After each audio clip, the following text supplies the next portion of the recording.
Let's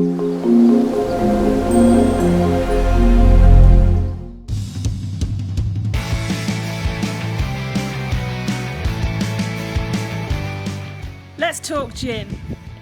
Apparently, there's a guy called Franciscus Silvus that's responsible for it.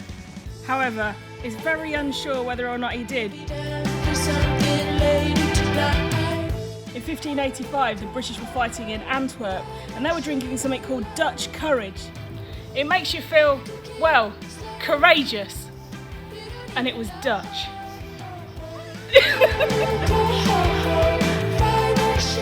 This stuff is called Geneva. It's where gin comes from. And you all thought it was from Hendrick. It's in a stone bottle. This is because it would have been used as medicine. Still is, as far as I'm concerned.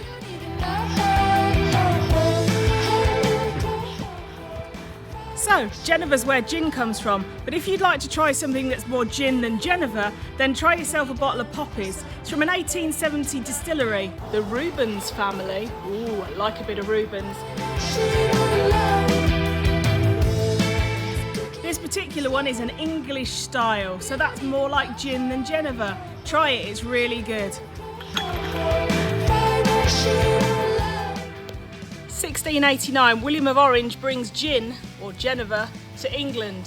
This is Bridges the Gap. This is Old Tom. This is my favourite gin, of the moment, obviously. And the gin craze had begun.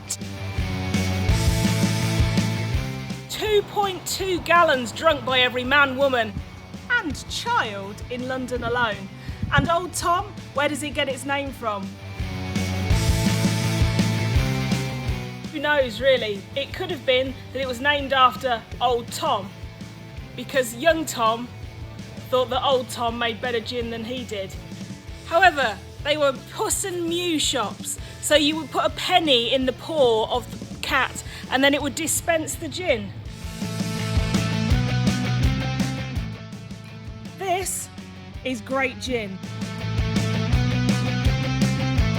Fortunately, when this was made during the gin craze, it contained things like turpentine, copper sulfate, or things that would make you go blind.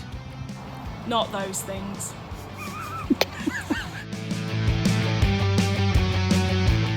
But don't worry, we covered all of those horrible things with sweetness. So this one has licorice or sugar or honey in it. It's tasty.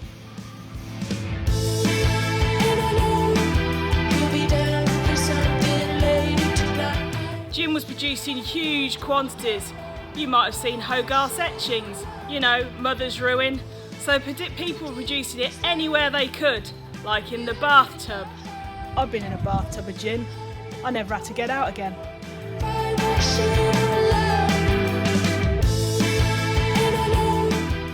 Taxes, illegal stills, rioting, people dying, and then we get the Kofi still, and the London Dry Gin is born. The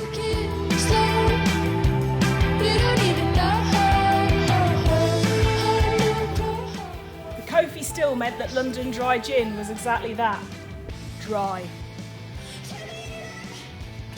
London Dry Gin's probably the most famous, and it's the one you know, and it will have the one thing at the fore that makes it gin, juniper, because basically gin is vodka with a personality. It has juniper added.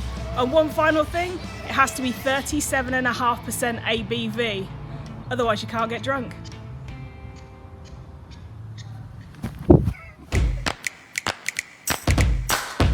So we've gone on a journey from Geneva to Old Tom, and we've looked at bathtub gins, and now we've gone on to London Dry.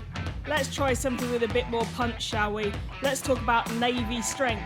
So before, 37.5%. This one, 57% ABV. That kicks. Sometimes called overproof, Navy Strength is one of those gins that has been around the world. These particular ones, fantastic. Kick a punch. So why is it Navy Strength has to be 57%? Many theories have been laid before us. You can choose for yourself what you believe. Is it that when the Merchant Navy took things around the world, if they gave the seamen on board less alcohol because it had a higher percentage, it meant they could take more things on the ship, which meant they made more money? Could be. Could it be that if they spilt the gin near the gunpowder would still go off? We've tried it, it's true. But proofing was very important. They used to use a small twist of black powder to test to make sure that the gin that was given to sailors was the right amount. Fact.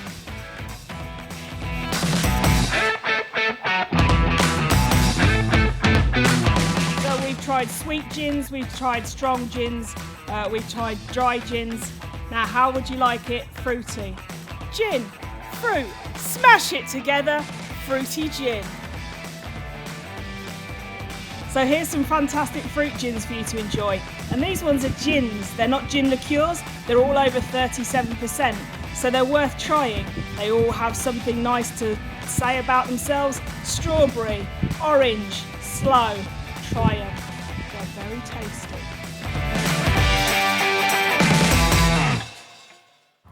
Some people take their gin really seriously, but seriously, I'll take it anywhere I can get it. And remember, drink responsibly.